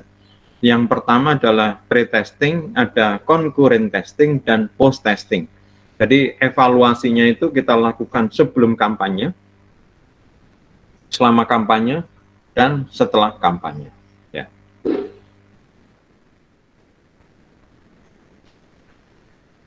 Nah, sekarang evaluasi sebelum kampanye. Kenapa kok dibuat evaluasi sebelum kampanye? Loh ini belum dijalankan, lupa Yusuf, kampanye kok sudah dievaluasi. Nah, makanya kan ada peribahasa yang dinamakan lebih baik apa? Lebih baik mencegah daripada mengobatin. Ya kan? Bahasa Inggrisnya apa itu? Pokoknya intinya daripada sakit lebih baik kita berusaha untuk sehat. Ya, lebih baik mencegah sakit daripada nanti kalau sudah sakit berobat. Sama. Jadi daripada ini nanti kampanye ternyata itu salah, gagal, ya lebih baik dievaluasi sebelum ini. Nah, evaluasi itu ya masih tahap yang kita lakukan ini, bikin strategi itu, ya itu sudah dievaluasi di situ. Kalau kemudian dari situ ketahuan ternyata misalnya sudah kelihatan nggak benar, mungkin berhenti. ya kita bikin lagi strateginya sampai kemudian fix, baru kemudian dieksekusi, ya. Nah, ini bahasa Inggrisnya, prevention is better than cure, ya, mencegah lebih baik daripada mengobati. Sama ya, periklanan juga begitu. Nah, untuk pretesting ini, evaluasi ini bisa menggunakan beberapa cara, yaitu namanya focus group, in-depth interview, kemudian proyektif techniques, ya. Focus group ini kita memanggil beberapa orang, ya kira-kira sesuai dengan segmen kita, terus kemudian kita ajak diskusi dengan mereka tentang kampanye kita. Dari situ mungkin akan ketahuan ya, apakah kampanye kita nanti itu cocok atau tidak. Oke, kalau misalnya nanti hasil kesimpulannya misalnya nggak oke, ya mungkin kita harus melakukan perbaikan lagi ya, daripada nanti dijalankan ternyata nggak oke. Ya, jadi contoh misalnya sudah dilakukan strategi kayak tadi itu, terus kemudian bahkan sudah dibikinkan dummy iklannya ya. Misalnya contoh dalam bentuk PSD, dalam bentuk layar ya, belum dieksekusi, tayang di koran, belum tayang di billboard, belum tayang di bioskop, di televisi, masih dalam bentuk billboard atau apa, terus kita tunjukkan ke mereka, ini kira-kira menurutmu ini cocok nggak? Kamu seneng nggak dengan iklan ini? Nggak seneng, semuanya bilang nggak seneng. Ya, kalau ini dipaksa, di iklan ini dimasukkan di dalam atau dijalankan di kampanye kita, takutnya ini juga masyarakat yang lain juga bilang nggak suka. Kalau nggak suka kan nggak jalan, nah rugi kan. Jadi ketika dia bilang hasilnya nggak suka, ya mending berarti iklannya diganti, strateginya diganti ya, kayak gitu. Makanya sebenarnya pretesting ini penting ya untuk menghemat anggaran kita, untuk mengurangi kesalahan ya. Karena ketika kalau sudah dieksekusi, ini untuk dihentikan ini lama, ini nggak secepat ya. Karena misalnya kita sudah bagi tugas perencanaan medianya tadi itu, media planningnya sudah ke seluruh Indonesia, terus kemudian ada yang nggak bagus, kita akan memberitahu mereka ini pasti akan makan waktu sampai benar-benar berhenti. Kalau ini kan masih di kita, masih di tangan kita, belum kita sebar. Kalau kemudian nggak cocok, nggak jalan, berhenti dulu, nah, bisa. Contoh misalnya, gampangnya kita pakai model iklan talent gitu. Ternyata talent ini menurut kita ini oke, tapi menurut mereka talent ini negatif misalnya, memiliki citra negatif. Kita nggak tahu ya, mungkin barusan ada kasus atau apa. Nah ini kalau kemudian kita jalankan ini untuk menghenti iklan yang sudah jalan, ini pasti makan waktu, padahal sudah jalan dan biaya kita sudah keluarkan. Pasti mereka nggak mau yang sudah tayang kemudian dihentikan, terus pasti yang sudah tayang tetap di-charge ya. Nah ini ternyata modelnya nggak cocok, nggak disukain sama orang-orang tadi di focus group, kita bisa ganti model lagi yang lain, sehingga ya kita cuma mungkin kerugiannya tadi itu bayar orang tadi itu mungkin belum banyak, atau bikin iklan lagi ya. Tapi kalau sudah tayang tambah kerugian lain ya. In-depth interview ini kalau fokus itu banyak orang ya, kalau in-depth ini manggil orang tapi diwawancari satu-satu, maksudnya diwawancarai dia itu satu persatu. Kalau tadi kan banyak orang sambil ngobrol ya, fokus grup. Kalau kalau interview ini dipanggil satu, tapi yang tanya itu mungkin tim ya, dari kita tim ya, tanyain gitu. Pak Yusuf, mereka masa mau nggak begituin? Ya nggak mau memang sebenarnya, tapi ya kayak ono lah, masa istilah Jawa itu masa ya gak ngerti gitu ya, beri uang bensin, uang lelah, uang mereka meninggalkan kerjaan ya, diberi makan siang, diberi voucher, beri opong. Memang begitu ya, saya sendiri pernah terlibat di dua-duanya sebagai penyelenggara dan sebagai peserta. Ya sering kali, yang terakhir itu saya diundang Jawa Pos untuk ikut FGD ini, kan kalian tahu Jawa Pos pembelinya semakin turun, pelanggannya semakin turun. Ini saya diajak diskusi, saya mikir, wah enak teman guys, saya gak ento apa-apa gitu ya.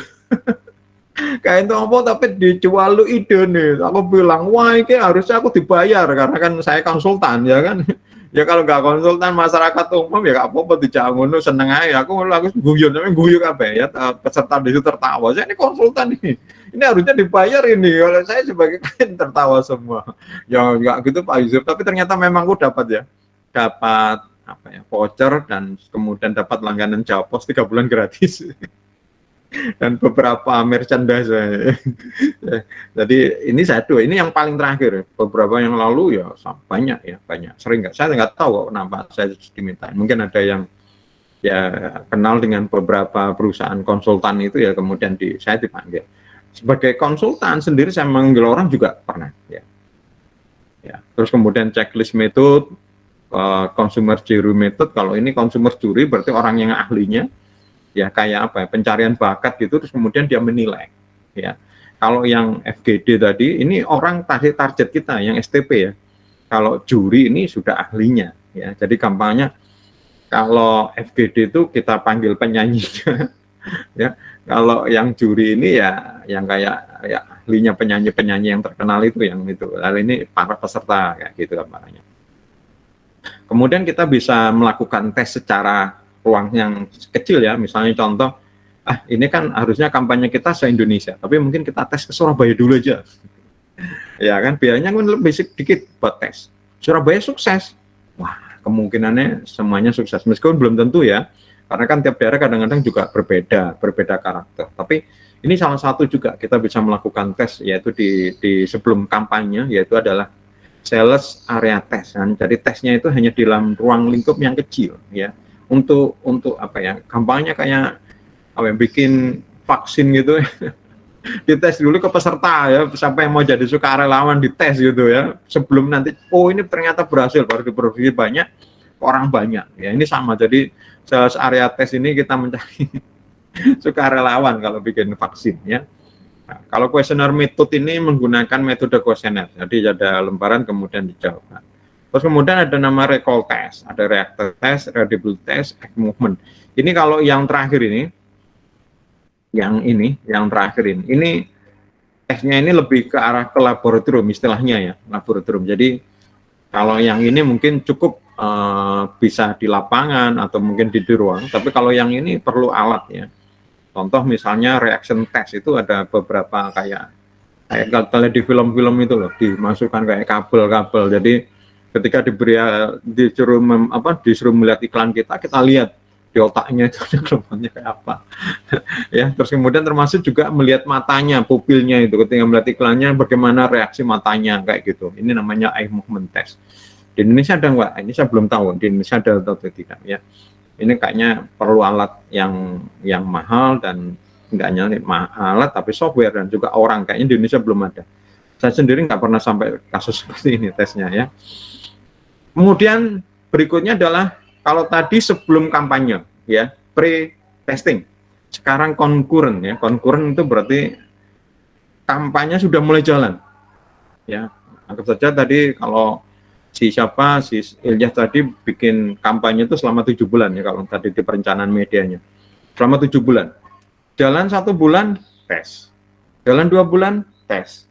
Itu kayak gitu.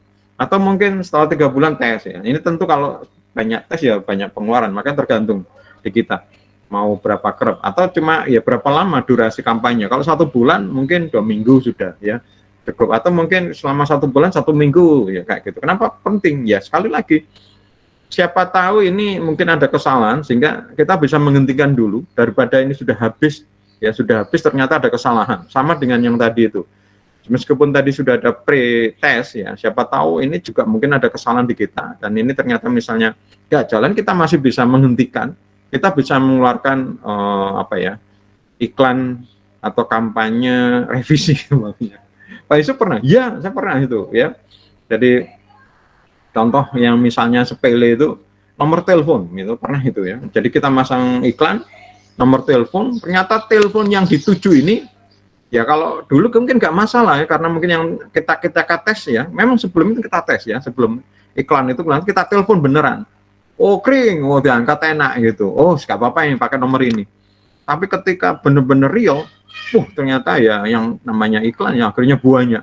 Ini telepon ini mungkin ngadet ya. Jadi kadang di telepon di yang menelpon tuh sepertinya ada nada tunggu, tapi di kita nggak ada nada deringnya. Ini kan berarti kemungkinan mungkin saking ribet, saking problem, saking kreditnya gitu ya. Mungkin kita perlu tambahkan nomor telepon yang lain. Jadi misalnya dia ngubungin kita di nomor itu nggak bisa, mungkin dia akan nyoba nomor yang lain. Ya itu sambil jalan itu ketika direview itu kemudian kita bisa bikin iklan revisi seperti itu, kita bisa masukkan lagi. Itu gunanya concurrent testing. Ya, nah, itu ada ada apa namanya tesnya itu namanya consumer diaries ya, diaries ya. Jadi kita beri kayak apa ya, catatan formulir ke mereka, terus kemudian kita minta mereka untuk memberi catatan setiap harinya. Ya, misalnya kita seminggu ya, hari Senin dia nulis apa, jadi ada kayak pertanyaan dia ngisi gitu, besoknya ngisi, terus kemudian di waktu tertentu kita ambil. Ya, jadi kayak kita dulu waktu apa, sampai sekarang mungkin ya ada beberapa teman yaitu memberikan catatan harian, diary ya, diary ya. Koinsidental survei berarti survei yang koinsidental ya, oh sekarang kayaknya perlu dress gitu ya, jadi nggak direncanakan, atau menggunakan perangkat ya, perangkat device ya. Kalau di internet bisa sebenarnya, yaitu kita bisa melihat di statistiknya, kita lihat ternyata iklan kita lebih banyak ditonton lewat HP daripada laptop. Padahal kemarin iklan kita modelnya landscape. Nah, bagaimana kalau kemudian kampanye HP kita bukan bikin versi lagi iklan yang modelnya potret ya, karena orang ternyata HP itu melihatnya lebih banyak potret. Ya, posisi gini potretnya. Nah, itu mungkin nanti ada versi. Contoh di YouTube itu sekarang ada video formatnya itu landscape, potret ya.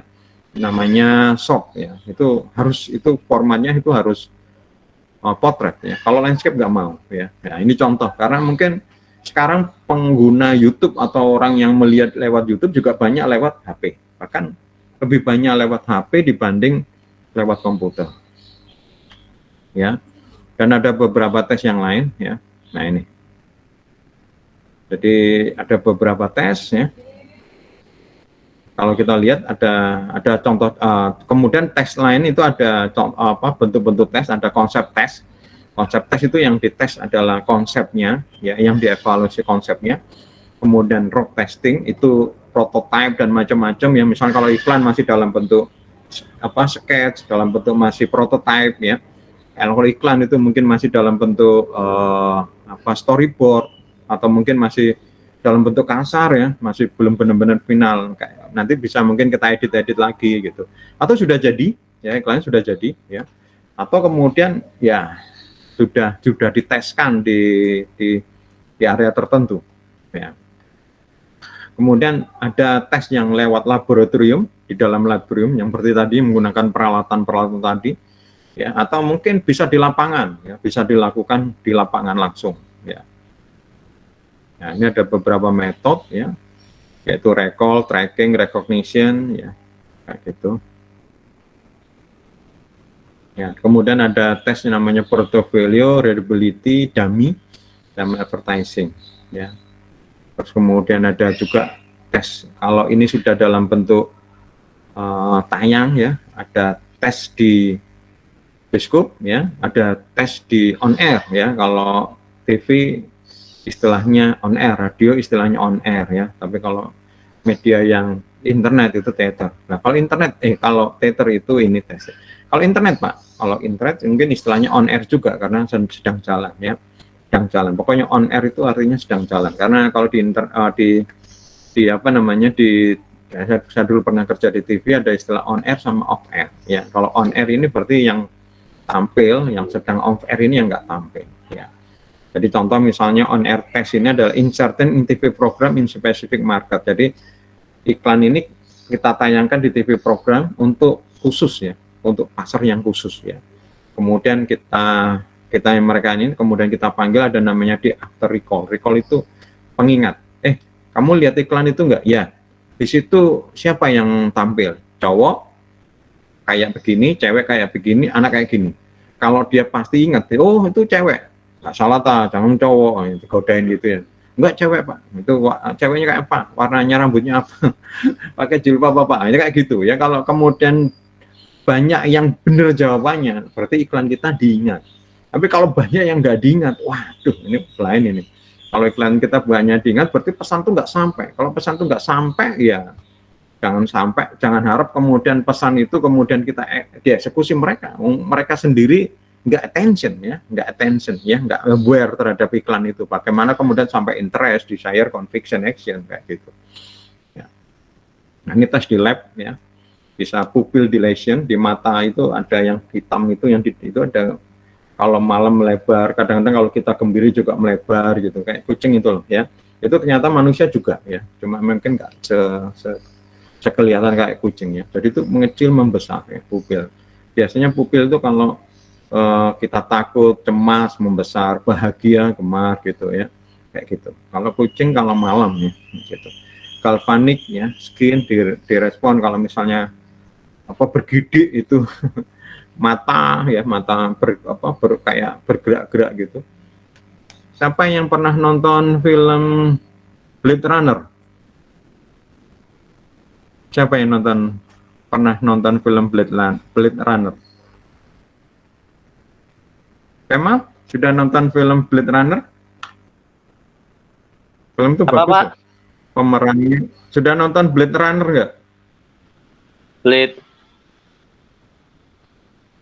Runner. Blade Runner tulisannya. Blade itu pisau, runner itu pelari. Katanya Ya. pernah deh. Nah, film itu dulu ya, udah lama film itu, Blade Runner itu, pemerannya Harrison Ford itu ya. Nah sekarang tahun 2020 kalau nggak salah, kemarin dibikin lagi versi sequelnya ya, Blade Runner 2049, tambah ya ada 2049 ya. Ini Saya nonton yang 2049, Pak. Kamu lihat di situ ada apanya? Apa? Di situ yang menarik apa menurutmu, Mal, di Blade Runner? Apa ya, banyak teknologinya, Pak. Betul. Terlalu canggih ya. Yang Iya, kan katanya canggih semua, oke, Pak. kita masih hidup 2000, kamu banyak paham lah. Ketika lihat film Blade Runner yang lama itu malah tambah aneh. Ada manusia robot, ternyata bukan manusia, apa istilahnya, cyborg gitu ya. Gitu. Ya, kalau kalian lihat film Blade Runner itu, salah satunya di dalam itu adegan itu melihat pupil mata. Jadi mereka ditanyain, kemudian dilihat pupil mata ya. Kalau jawabannya jujur akan tahu. Kalau dia jawaban bohong, dia tahu. Kalau jawabannya dia cemas, tahu itu. Saya nggak tahu apa kejadian kayak gitu, tapi memang begitu memang. Secara IPA itu secara sains memang pupil mata ini juga bisa dibaca sebenarnya. Makanya belajar Kemal, kalau ngobrol sama cewek bisa ketahuan kamu disukai atau dia pura-pura suka aja. Itu ada di mata kuliah sosiologi komunikasi sebenarnya, saya ajarkan di body language sebenarnya ya, tapi ya cuma 1-2 pertemuan, jadi nggak sampai detail ya. Tapi ada bukunya itu ya, kita bisa melihat dari pupil. Kemudian ya ada brainwave. Kalau brainwave ya jelas cuanggi ya. Kata-kata saya sampai cuanggi. Maksudnya yang kayak di film-film itu ditancapkan kayak sensor ada kabelnya, kemudian ada peralatan monitor, langsung kayak gitulah ya. Nah, ini testingnya, diagnostik, komprehensif, tes marketing kayak gitu ya. Nah, tadi kesimpulannya iklan itu belum tentu dibuat sama ya. Kata-kata naskahnya, kopinya harus berbeda ya. Kesimpulan yang kedua adalah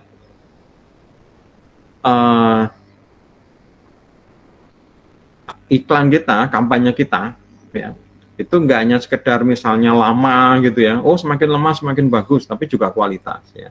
Jadi enggak hanya sekedar kuantitas tapi kualitas ya, atau tidak hanya sekedar kualitas tapi juga kualitas. Jadi ini perlu kita cek di dalam itu. Tadi contoh iklannya bagus tapi tayang sebentar, nggak akan ingat. Tapi ada iklan yang lama tapi iklannya nggak bagus, nggak diingat juga ya. Nah, bagaimana itu bisa melihat ya, tadi itu hubungannya di testing tadi, di evaluasi tadi itu.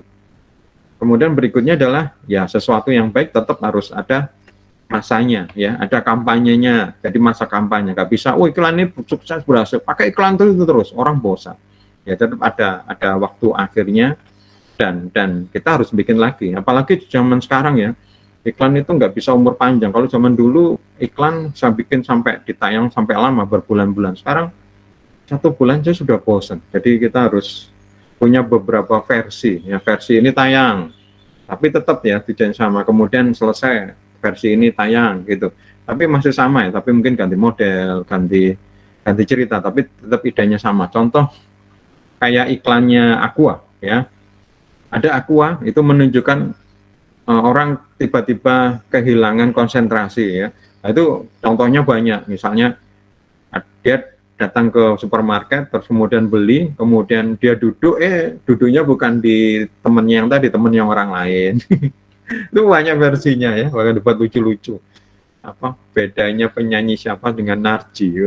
Pakainya sama gitu. Ini yang satu penyanyi, yang satu pelawak. Sekarang politikus malah Narji ya.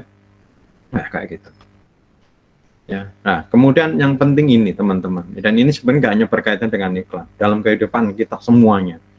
Don't be stubborn. Ya, ini selalu nasihat saya kepada semua orang. Dan ini sebenarnya adalah nasihat kitab suci ini sebenarnya, nasihat Tuhan kita. Jangan keras kepala, ya. Jangan kayak kepala batu. Kepala batu itu diberi air langsung mencolok ya. Kalau saya malah bilang jadilah kita seperti spons ya. Spons itu menyerap ya. Jadi kalau ada apapun dari kita dengarkan, kita resapin, kita renungkan, terus kemudian nanti kita berubah ya. Kalau menurut Darwin, creatures, makhluk yang sukses itu bukan makhluk yang terkuat, bukan makhluk yang terbesar, bukan makhluk yang tercerdik, makhluk yang paling cepat ya gitu ya.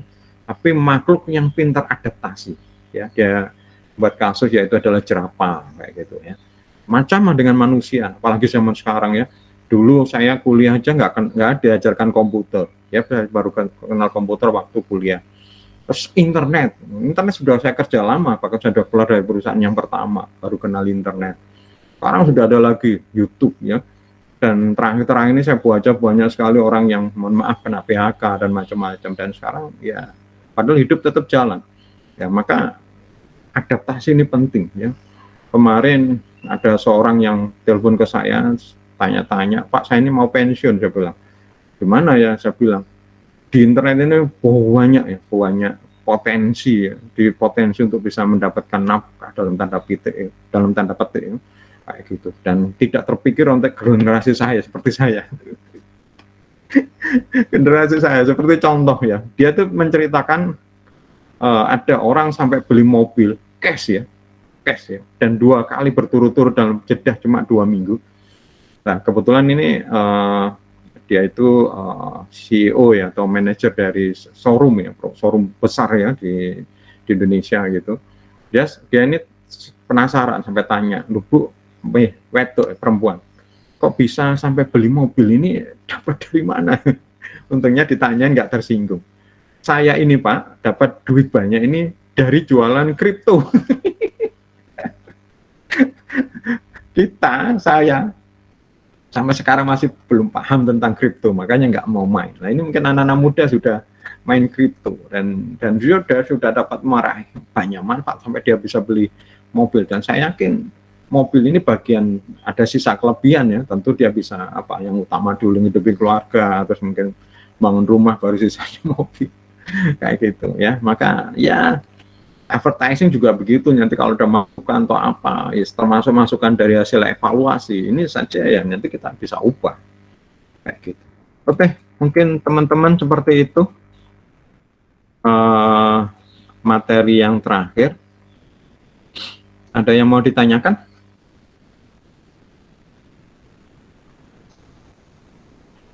Kemal, mainan kripto? Enggak, Pak. Enggak, Pak. Yulvi, mainan kripto? Belum. Siapa yang mainan kripto? Aku tolong diajarin ini. Ya pemain wis tuwek, tapi ya harus adaptasi nih.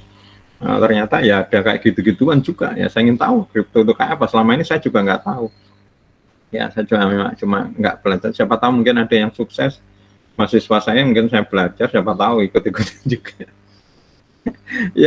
ya ini juga salah satu, saya nggak boleh stubborn ya, dan harus mengikuti zaman. Kripto apa aja tuh, Bitcoin apa kayak gitu tuh ya. Sekarang banyak ya, dan itu ternyata ya kayak gitu. Oke, ada pertanyaan? Kalau nggak ada, kita akhirin perkuliahan ini. Namun sebelum kita berpisah, kita foto bareng ya. Silakan kamera dinyalakan dulu. Monggo, ketua kelas bisa memulai dulu.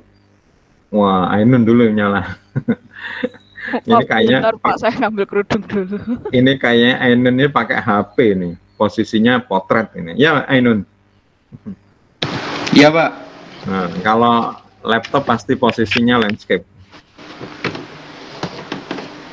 Ayo, wah, Kemal ini di mana ini? Kok ada kalendernya di belakang di kantor kelurahan tah? Enggak, saya di rumah Pak ini. Di belakangnya ada kalender kayak kantor kelurahan ya. Iya, udah di setting Pak.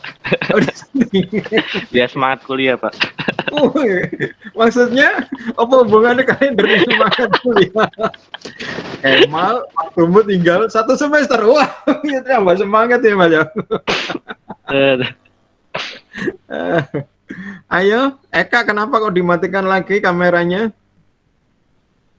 Wah, good ya, Eka ya. Apa ini kayak kok apa? Megang kepalanya, pusing dah.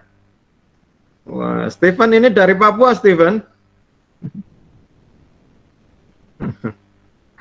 Andreas, yang lainnya mana ini? Hilvi, Alfian, Satrio, Yuangga, Yan, Dita, Juan, Camelia, Gracia, Ilham, Cornelius, Alvaris. Ayo, mana ini? Sih Pak, Kenang-kenangan. nggak ada Nggak ada camnya. kameranya. Hah? Iya, nggak ada. Ayo, siapa lagi ini? Saya tunggu. Wah, kayak gini kan enak ini buat kenang-kenangan. Normalnya kalau kita biasanya di depan whiteboard biasanya. Gitu. Mungkin kalau kita pernah potret nggak, Mal? Kayaknya pernah ya, Mal ya? Apa Pak? Pernah potret bareng nggak? Setelah Iya. usia kayaknya ya. Pas kanan tuh Pak, pernah foto bareng pas belum pandemik. Apa? Mata kuliah apa? Teori periklanan ya? Iya, pernah itu Pak. Nggak, kayaknya. Nggak apa-apa, kita sekarang kondisinya gini. Oke, kita foto resmi dulu. Foto resmi dulu kayak apa? Belum kayak bebas ya, saya beri aba-aba ya.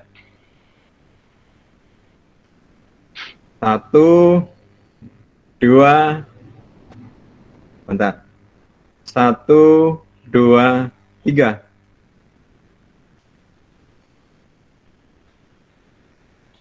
Oke, kita setelah ini gaya bebas. Mono mana gaya bebas? Renang. Monggo. Nah, gaya bebas teman-teman silakan ya.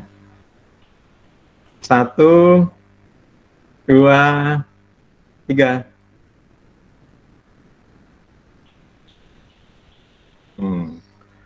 Oke. Ya, cukup dulu buat kenang-kenangan. Terima kasih teman-teman. Semoga apa yang saya sampaikan ini menjadi. Lu Gracia, ini kamu di mana? Kok fotonya banyak karya di belakangmu? Background, Pak. Oh, background. Saya pikir kamu kayak di aula gitu ya. Saya pikir kamu di kampus lah ini. Lagi pameran lukisan ini, walah. Ya, semoga menjadi ilmu bermanfaat. Saya tunggu tugas kalian, kalau bisa jadikan tugas ini sebagai portofolio ya, bukan hanya sekedar UAS. Itu nanti mungkin berguna ya, mungkin saat melamar atau apa, dan ini menunjukkan bahwa kita mampu melakukan itu. Kemudian saya berharap bahwa apa yang saya ajarkan ini mungkin belum maksimal ya, karena situasinya seperti ini, ya kita maklumi aja, mohon maaf. Semoga memang benar-benar menjadi ilmu yang bermanfaat. Dan yang terakhir adalah saya mohon maaf teman-teman kalau mungkin ada kata dan tindakan yang tidak berkenan. Sekali lagi saya mohon maaf, tidak mungkin bermaksud seperti itu, tapi mungkin bisa jadi itu ya. Mohon maaf sekali lagi, bukan bermaksud itu. Oke, kita berpisah. Selamat siang. Assalamualaikum warahmatullahi wabarakatuh. Ya, selamat siang, Mbak. Terima kasih Pak. Iya. Terima kasih. Nah, Terima kasih, Pak. Makasih Pak. Oke. Ya, sama-sama.